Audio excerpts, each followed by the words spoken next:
میں اس کے ساتھ یہ بھی جاننا چاہوں گا کہ اذان کا معنی کیا ہے، اس کا مطلب کیا ہے؟ اذان کا لغوی معنی اگر دیکھا جائے تو اس کا معنی ہے اعلان کرنا، اعلان کرنا، خبردار کرنا، صحیح، اطلاع دینا۔ صحیح، اور اگر اصطلاح شرع میں دیکھا جائے صحیح، تو شریعت مطہرہ کی اصطلاح میں اس کی تعریف اور معنی یہ بنتا ہے کہ مخصوص الفاظ کے ساتھ نماز کی طرف لوگوں کو بلانا، سبحان اللہ۔ اس کو اذان کہا جاتا اچھا ہے۔ حضور، اذان یہ ماشاءاللہ آپ کی گفتگو سے مجھے محسوس ہو رہا ہے کہ یہ بڑا وسیع موضوع ہے ماشاءاللہ، اور بڑا خوبصورت موضوع ہے۔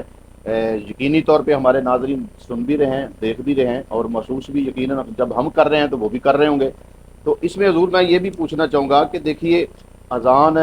جیسے وضو ہے، غسل ہے، دیگر عبادات ہیں، اس میں کچھ فرائض ہوتے ہیں، واجبات ہوتے ہیں، سنن ہوتی ہیں، تو کیا اذان جو ہے یہ بھی فرض ہے، سنت ہے، واجب ہے؟ یہ کیا چیز ہے، یعنی اس کو پڑھنا، اس حوالے سے ذرا اذان جو ہے 5 وقت نماز کے لیے صحیح، اور نماز جمعہ کے لیے صحیح، یہ سنت مؤکدہ قریب الواجب ہے، سبحان اللہ، بہت اچھا، یعنی جان بوجھ کے ترک کرنے والا گناہگار ہوگا۔ صحیح ہے، اچھا، ماشاءاللہ۔ اچھا حضور، یہ تو پتہ چل گیا ماشاءاللہ اذان کے 5 نمازوں کے لیے، نماز جمعہ کے لیے۔ اسی طرح میں ماشاءاللہ یہ باتیں بڑی اہم ہیں، اور میرا دل چاہ رہا ہے کہ میں آپ سے اسی طرح پوچھتا رہوں، اور تاکہ ہم زیادہ سے زیادہ دین، کیونکہ اللہ کا فرمان ہے فَاسْأَلُوا أَهْلَ الذِّكْرِ إِن كُنتُمْ لَا تَعْلَمُونَ، تو یقینی طور پہ اس میں ہمیں بہت کچھ ملے گا۔ قبلہ حضور صلی اللہ علیہ وسلم نے اپنی زندگی میں اذان پڑھنے کا تو حکم دیا ہے، جیسے آپ نے پہلے فرمایا، تو سرکار نے بھی اذان پڑھی ہے خود؟ سبحان اللہ، یہ تو بہت ہی اہم سوال آپ نے کر دیا، تو یہ ضروری تھا، اچھا مجھے کیا یقین ہے نا کہ جواب ملے گا، اس لیے میں نے کر دیا۔ تو نبی پاک صلی اللہ علیہ وسلم کی اذان خود دینے کے حوالے سے جامع ترمذی میں علامہ ابو عیسیٰ ترمذی رحمۃ اللہ تعالی علیہ، ترمذی کوئی کتاب حدیث کی ہے؟ یہ صحاح ستہ کی معتبر ترین کتاب ہے۔ صحیح، اور صحیح۔ چلیں آپ نے پوچھا ہے تو میں اس کی تھوڑی سی وضاحت کرتا ہوں۔ یہ جو علامہ ابو عیسیٰ یہ ترمذی آپ پہلے رحمۃ جواب اللہ، بھول جائیں گے پھر ہمیں وہ جی نہیں میں ضرور جواب انشاءاللہ، دے دیں تو جی، علامہ ابو عیسیٰ ترمذی رحمۃ اللہ تعالی علیہ یہ وہ محدث ہے، انہوں نے جامع ترمذی کے ساتھ ایک باب باندھا ہے شمائل الترمذی۔ ماشاءاللہ، محدثین کہتے ہیں جس کے گھر میں وہ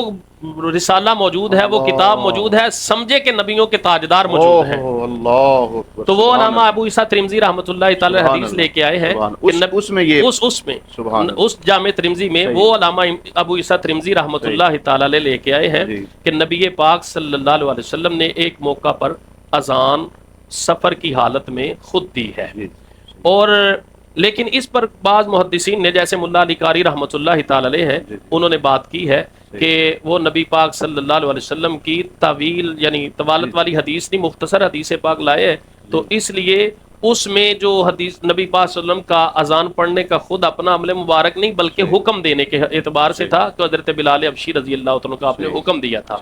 لیکن کچھ محدثین کہتے ہیں نہیں، نبی پاک صلی اللہ علیہ وسلم نے آپ نے خود اذان پڑھی ہے، وہ کلام مجید کی آیت مقدسہ سے استدلال کرتے ہیں، یعنی کہتے ہیں دونوں چیزیں دونوں، جیسے لقد کان لکم فی رسول اللہ اسوۃ حسنہ،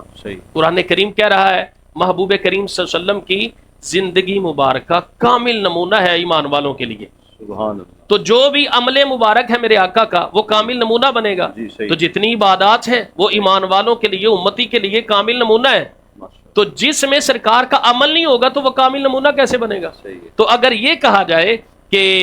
یہ نبی پاک صلی اللہ علیہ وسلم نے اذان خود نہیں دی تو پھر اس میں نبی پاک کا عمل نہ آیا، تو پھر وہ کامل نمونہ کیسے ہوا؟ تو لہذا دیگر محدثین کہتے ہیں، ملا علی قاری رحمۃ اللہ تعالی علیہ آپ کا اس طرف توجہ نہیں کی، نبی پاک صلی اللہ علیہ وسلم نے خود اذان مبارک پڑھی ہے، اور دیگر صحابہ کرام نے اس کو ذکر بھی کیا، جیسے حضرت عقبہ بن عامر رضی اللہ تعالیٰ نے کہ میں سرکار کے ساتھ سفر کیا تو اس میں سرکار نے اذان پڑھی۔